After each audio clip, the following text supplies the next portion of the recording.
Hello, I'm Sarah Boisvert, and thank you for joining me today to explore the new color workforce and what it means for our communities. I actually come from manufacturing. I spent most of my career owning a laser machine tool company and working extensively in the medical device and microelectronics industries with our customers. But actually, my history goes much farther. My father was what was then called a dyer in the textile industry. I grew up in New England.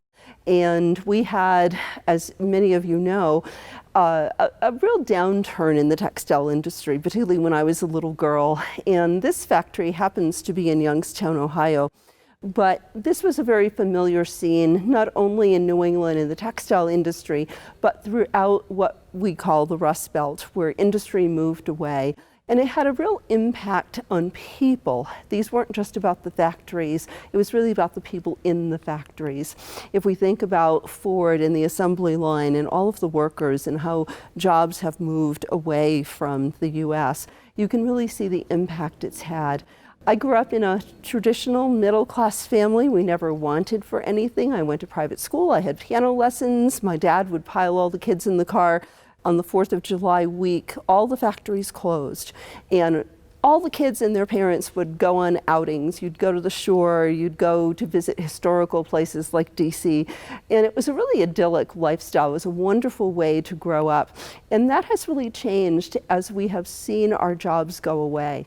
All of those things that we need and want, the new Tesla, the new electric car, those smartphones, or being able to get to Mars to colonize outer space, all require people to make these new technologies.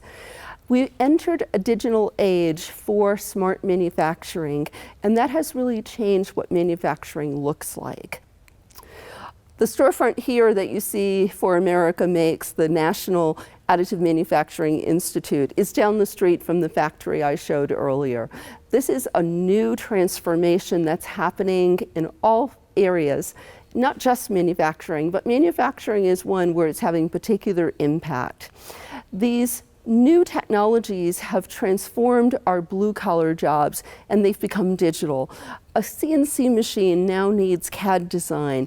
We're now working with robots. We're working with lots of different tools and technologies that didn't exist in its previous incarnation. And those blue-collar jobs have become new-collar jobs. This is a term that was coined by Ginny Rometty, the CEO of IBM. And I thought that she so captured exactly what those jobs are like. These are jobs that incorporate new technologies that come out of science fiction and are the things that kids today see all the time in video games and movies coming into the real world. But with that, there's become an enormous skills gap. So these new technologies have changed the way that we work with traditional tools. And many different groups have done research that shows we're facing enormous gaps in the number of skilled people. So while the unemployment rate is right now very low, just having a warm body isn't enough. We actually do need to have people who have the kinds of skills to operate these new technologies. And it's particularly severe in manufacturing, where we're seeing exponential rates of change on the factory floor. We're also seeing that jobs are becoming automated. This is one of my favorite products. It's produced by a company called Local Motors, and Ollie, which is the name of this people mover, is a 3D printed electric autonomous vehicle. So now we're incorporating in this one device 3 major changes in how we think about a product, how we think about moving people around, how we think of transportation. This automation is really impacting jobs, and we're seeing that jobs are going away, but I really do think that jobs are not just going away, they're changing. It's kind of like how the blacksmiths of the horse and buggy day transformed their work to meet the needs of the automotive industry. I was interested in looking at what are those skills that we need brought on by these new technologies, these disruptive technologies. And to do that, I interviewed about 200 manufacturers that ranged in size from Fortune 10, so companies like GE, Apple, General Motors, Ford, Boeing, Boston Scientific, all the way down to startups and companies that are working on new technologies for the future. And I was interested in knowing more about the needs that they had for workers in the operator arena and technicians, because that's where the real skills gap. We've been encouraging people for a long time to become engineers, and we've lost people who have the skills that we need for operating machines and for servicing them. I shouldn't have been surprised because I owned a factory, but the number one skill that people said they needed was problem solving. 95% of the 200 companies listed problem solving as their ultimate problem. And I really think it's because the technologies are so new and are changing so rapidly that a new worker on the factory floor can't go to Joe, who's been there 20 years, and say, how do I fix this machine? What am I going to do? It's not running. And I think that that is driving a lot of the need for problem solving. And also a lot of the companies that are developing these new technologies are startups and don't have the customer service in place like a big established industry would. And so problem solving has really come to the forefront of a job skill that's needed in today's workplace. The manufacturers also talked about hands-on experience. And that's not very surprising. When I was a kid, guys would get an old car, fix it up, and they had lots of experience with taking things apart, and today that doesn't happen. And one factory told me that they go to the farms. They're in Louisville, Kentucky, so there's lots of farms around them, and they're able to go and find people who have experience with manufacturing things on the spot and making things happen.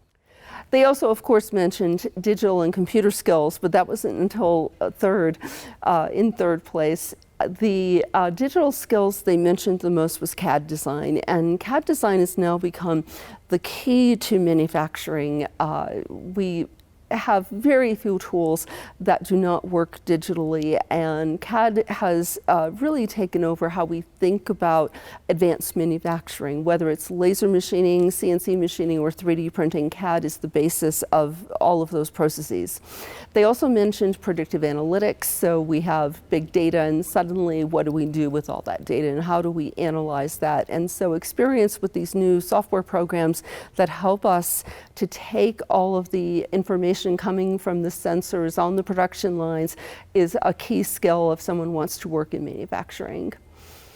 A big topic is, of course, 3D printing. At the Rapid Show a few years ago, HP introduced a production 3D printer. And all around me, a meeting of about 10,000 people, I repeatedly heard people say, I'd love to buy that 3D printer from HP, but I haven't got anybody to run it.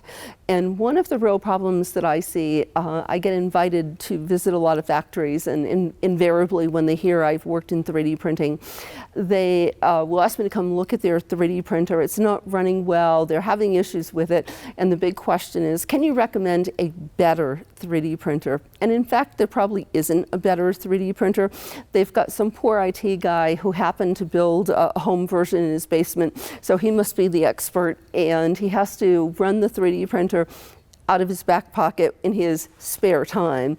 And I visited a wonderful factory in Attleboro, Massachusetts, and they make custom jewelry for like the Super Bowl rings and the sports rings, and as well as corporate things that have to be designed individually for each job. And this poor IT guy is having to run the 3D printer and figure out how to make it work while he's still got this heavy workload. And what I suggested to them was that they go to the local college, find an intern, and call me in 3 months. And sure enough, they called me in 3 months and said, you were right. You know, we just needed somebody who could spend the time. The kid that they hired, it was actually a young woman, engineer, was so thrilled because she got to work with this $50,000 3D printer and to do some really fun work. And but what I hear over and over is, I have problems with my printer, and the real need is to have somebody who understands CAD and also understands how to run the machine and troubleshoot it. Which comes to my favorite slide of the need for 3D printing service techs. I can show this picture because theCUBE, which actually is what I use to make my cube earrings, is no longer in production by 3D Systems. And so this is not anything about their machine. They decided to go more into the production and industrial world and no longer make the cube. The cube, though, was one of my favorite printers. And one day my intern came in. We were making 3D printed parts for a prosthetic hand, and he came in and the other half of it was spaghetti.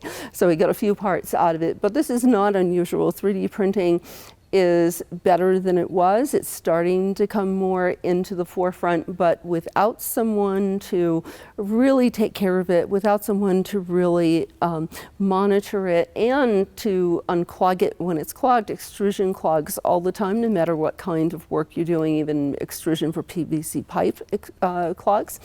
And so it's really important to have somebody who knows how to repair these machines. I'm also hearing from the manufacturers that they're having a hard time finding people to hire as service techs. There's a company in Albuquerque that had a job opening for 6 months that they couldn't fill. They couldn't find anybody who could they could hire with the experience that they needed to go into the field and actually make the machines work. But these disruptive technologies are changing much more than manufacturing. They're changing all kinds of industries. One of the interesting examples is from finance.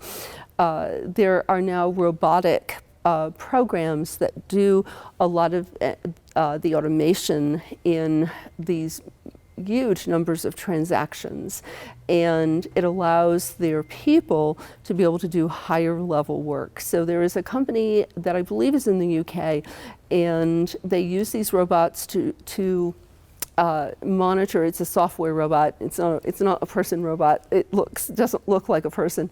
It's a very interesting concept. It runs 500,000 transactions a day, which for humans to do would take a huge number of people. And you think, oh, the staff is going to be really upset because they're losing their jobs. But the staff is thrilled because it allows them to do much more interesting work that is a whole lot more fun. And they like it so much that they've named their robot software, I think her name is Cindy, and they invite her to the Christmas party. So it's, I think there's lots of change happening in medicine. We know of a lot of robotic procedures that are happening. It's happening really all across all of our industries, and I think it's leading to a lot of change in how we have to think about technology. One of the big areas where people are thinking they're going to lose their job, as I said, is in robotics. And at least at this point in time, my feeling is that we still need humans to design, program, and yes, fix the robots. If you've seen any of the YouTube videos of robots falling over or doing, crazy things, we still need some human to be part of that. I was at a trade show in Boston, and there was a huge booth that had lots of robots in it, and they were running around, and it was really entertaining. And I noticed this kid in the corner, and I went up to him and said, "So what's your job?" Because he was clearly not a salesperson. And he said, "Oh, well, I keep the robots running." and what a fun job. I mean, for a young person who grew up with technology and saw it in the movies or has seen it in video games, how fun to be able to work with them.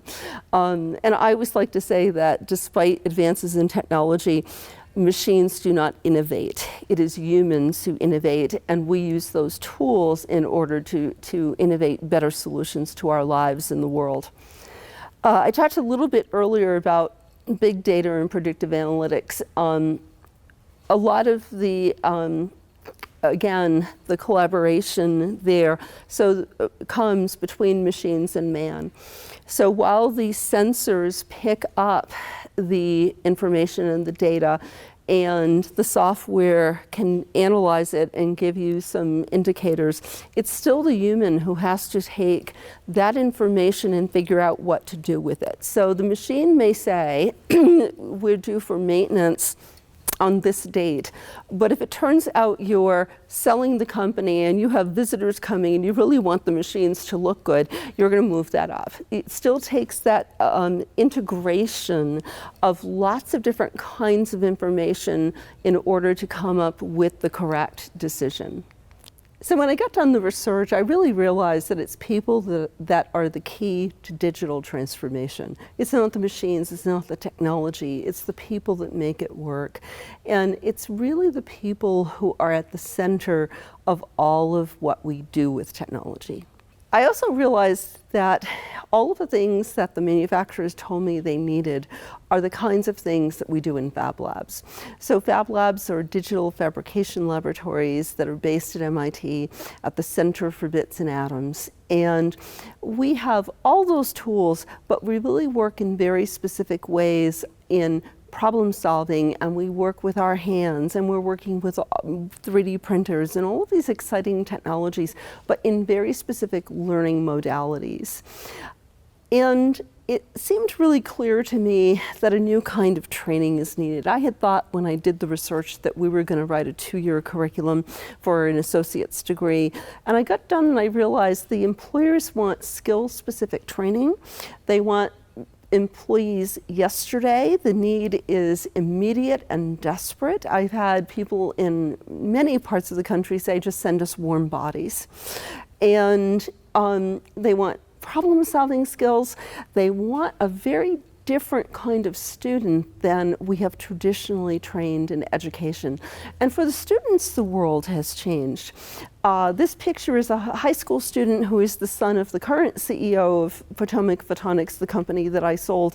And when he was a high school student, he was working with an Israeli biotech company that is a microfluidic device with embedded sensors. And you know, kids didn't used to work on this kinds of stuff when I was young. But the times have changed, and people are now having so much access to tools, to software, to the videos that are on the YouTube channels, and the kids want careers and not jobs. They want to make impact on the world, and they want something that will not leave them a lot of debt, and they need for it to be time effective. It's particularly interesting because at my labs in New Mexico, we are a state that doesn't have a strong history of education, and a lot of the students, particularly for these kinds of jobs as operators and technicians, don't really have a traditional trajectory.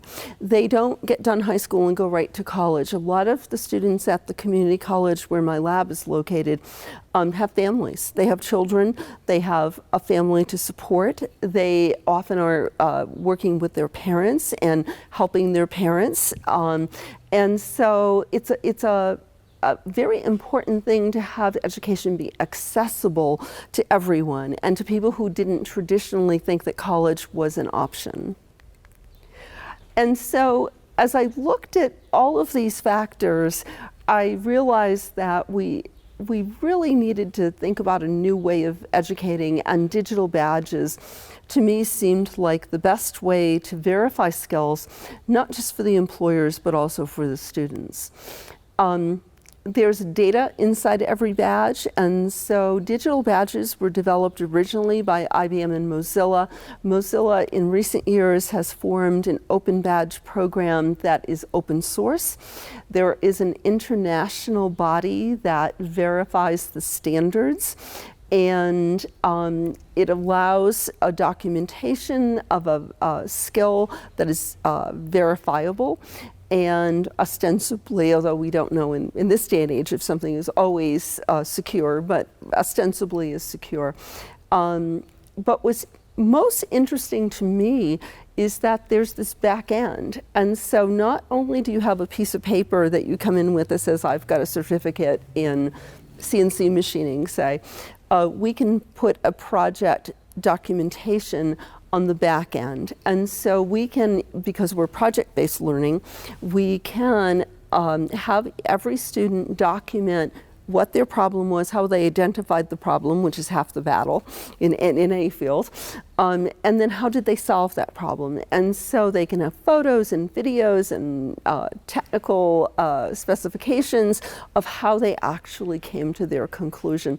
And for an employer, it's really powerful because I can look at it and say, oh, they got stuck there, but what did they do? Did they go around it? Did they plow through it? Did they come up with a really creative way of thinking about the idea that they had to solve the problem and create something new and different? Or did they get really stuck and not able to come up with a solution? So I think for the employers, it's an incredibly powerful tool to make that connection on a much deeper level. Fab Lab Hub has funding from America Makes, who you saw earlier in Youngstown, Ohio. That was through the Department of Defense to create digital badges for additive manufacturing, because that's our start, that's the most immediate need. But what I'm really hoping is that we can create a new color network where the employers and the people trained in these kinds of technologies can be able to find each other. So if an employer is looking for somebody who has CAD design skills, they can go on to the platform and find somebody and see what badges they have, which particular softwares they have. Do they have design for 3D printing? Do they have 2D design? And I think it will be a very powerful way for us not only to train people, but to help them with that transition to the workplace. And so, as I look at this project, and as a manufacturer, it's an important problem. We really need workers. We need to be able to have a good economy. But going back to thinking about my father and his first job, he ended up becoming an entrepreneur, which is where I probably get this focus. But his first job went away. And when we think about the nice lifestyle that we had, when we think about how our people were able to support their families, that people were able to do interesting work and be able to really have a wonderful sense of community and that middle class that was so strong in the US. What I really hope is that the new color workforce and all of the technologies working together with people are going to be able to spur economic success, not just for the manufacturers and the people who need workers, but for our communities, in order to build strong communities where people can take care of their families, where people can feel empowered and a part of the greater universe. Thank you so much, and if you would like more information, all of the research is covered in depth in my book, The New Color Workforce, which was published by Photonics Media Press, and you can find it on their website. Thank you again.